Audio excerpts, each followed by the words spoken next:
You know what nobody tells you about growing your own meals? That the biggest mistake isn't your soil, your climate, or even your experience. It's believing you need to wait for perfect conditions. And if you're planning to start in 2026, there's something you absolutely must understand right now, in the final days of 2025, or you'll waste your entire first season chasing ghosts. Hey there, beautiful souls. Welcome back to Earthly Gardening, and if you're new around here, you just walked into the coziest corner of the internet where we turn dirt into dinner without emptying your wallet. I'm genuinely thrilled you're here because what we're unpacking today is going to shift how you think about feeding yourself from the ground up. Before we dig in, do me a quick favor, smash that subscribe button and flip on notifications. Not because I need the numbers, but because the algorithm decides who sees this based on the first hour, and honestly, this information is too valuable to let disappear. Plus, drop a comment right now with your biggest gardening fear for 2026. I read every single one, and your struggle might become our next deep dive. Alright, let's get real for a second. Most people approach food gardening like they're preparing for a marathon when they haven't even bought running shoes. They research companion planting, lunar cycles, heirloom varieties, and then freeze because it feels overwhelming. But here's the truth bomb: successful food gardens don't start with knowledge. They start with momentum. Section 1, the reverse engineering method. Instead of asking, "What can I grow?" I want you to flip the question completely. Open your fridge right now. Seriously, pause this video if you need to. Look at what you actually eat 3 times a week minimum. That wilted cilantro you bought for tacos?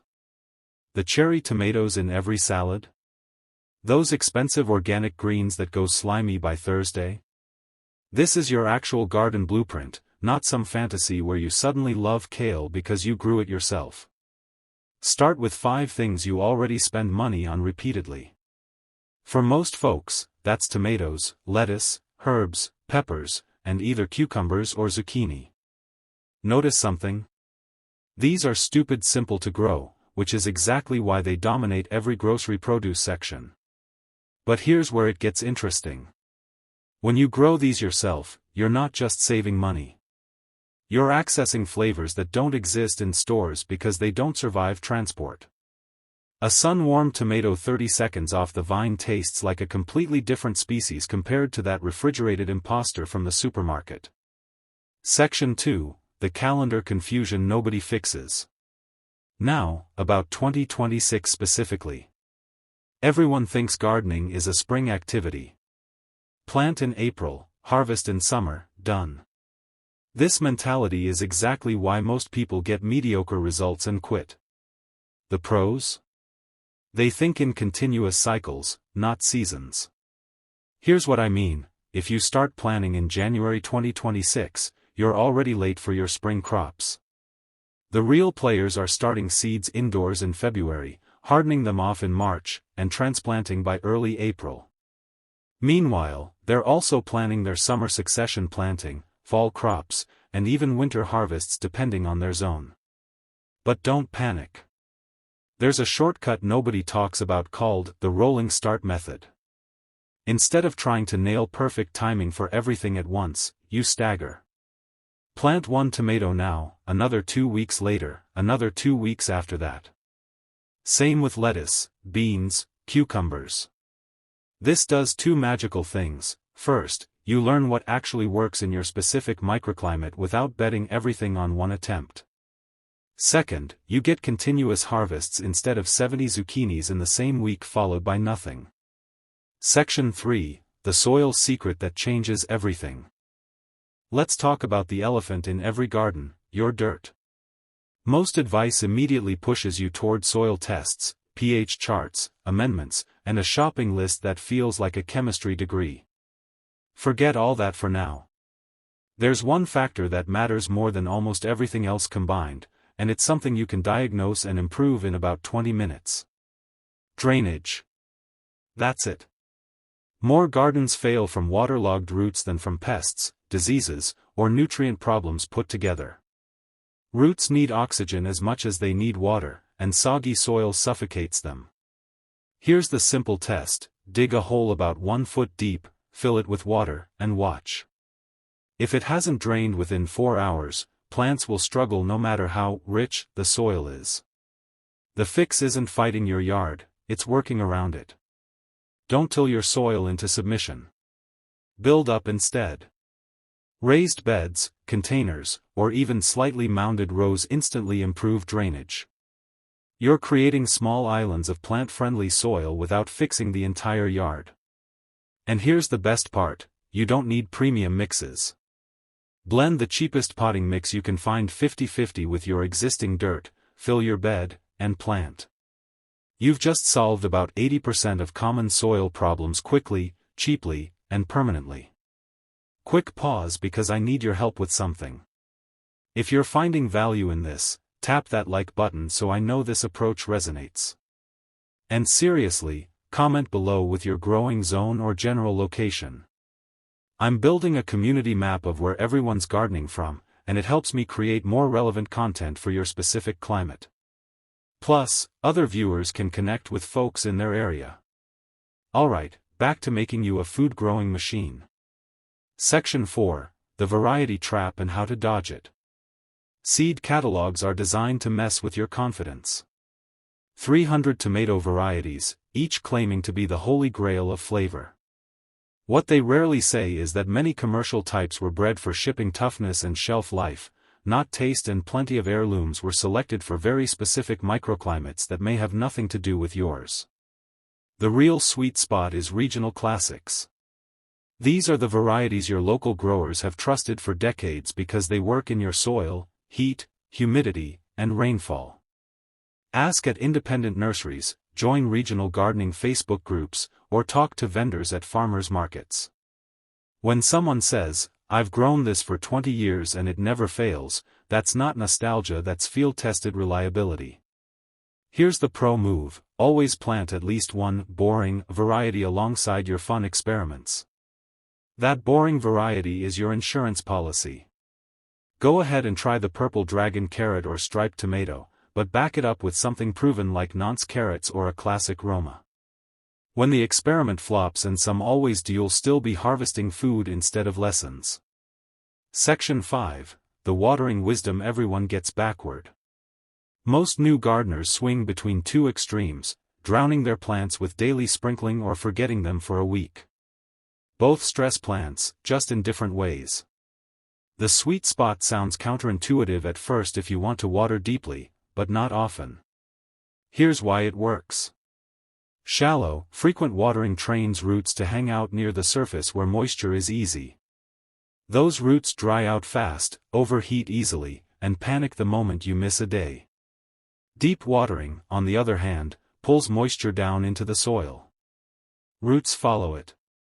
That creates plants with deeper root systems that handle heat, dry spells, and neglect far better.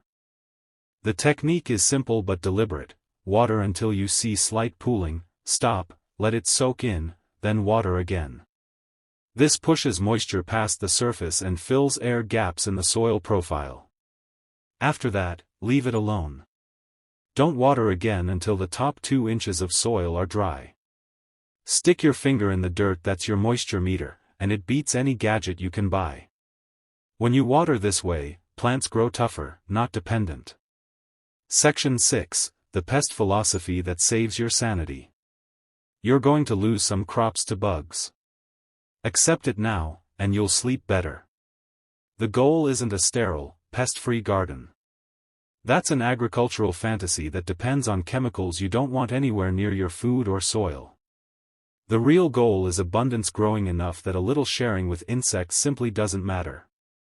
Plant about 20% more than you think you need. That's your built-in pest tax.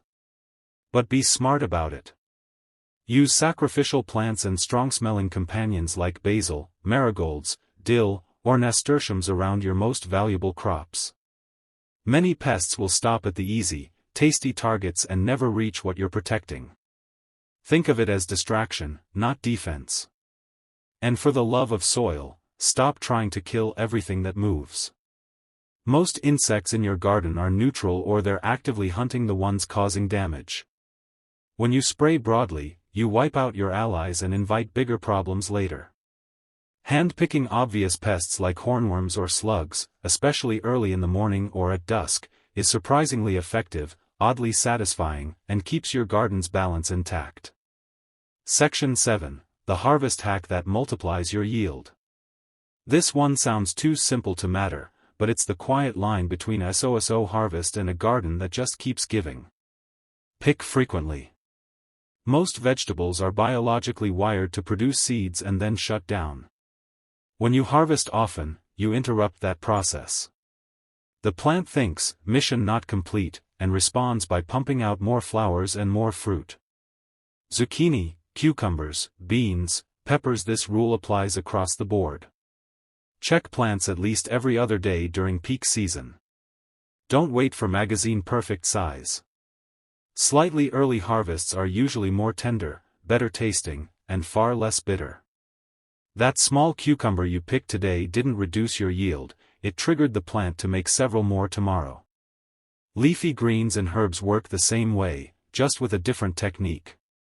Harvest the outer leaves continuously instead of cutting the whole plant. You're not killing it, you're grooming it. That steady haircut keeps the plant in growth mode. Done right, one lettuce plant can feed you for weeks, sometimes months, instead of giving you one bowl and bolting straight to seed. Section 8. The 2026 Game Plan Nobody's Teaching. Here's your actual roadmap, not a theory, not a dream, but a working rhythm. January, order seeds, especially long-season crops like tomatoes, peppers, and eggplant. These need a head start or they'll never hit their stride. February, start those seeds indoors on a sunny windowsill or under a simple grow light. Keep them warm, lightly watered, and don't rush them.